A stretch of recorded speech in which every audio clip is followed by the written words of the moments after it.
7 ಕೋಟಿ ಕನ್ನಡಿಗರಿಗೆ, 140 ಕೋಟಿ ಭಾರತೀಯರಿಗೆ ಈಗಿರುವ ವ್ಯವಸ್ಥೆಯ ಬಗ್ಗೆ ಒಂದೆರಡು ಮಾತು. ವಿಧಾನಸಭೆ, ಲೋಕಸಭೆ,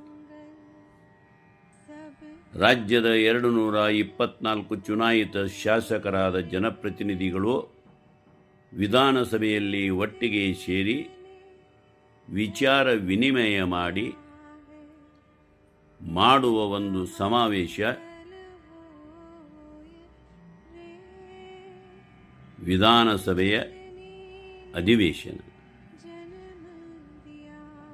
ಇದನ್ನು ಕೆಳಮನೆ ಎಂದು ಕರೆಯಲಾಗುತ್ತದೆ.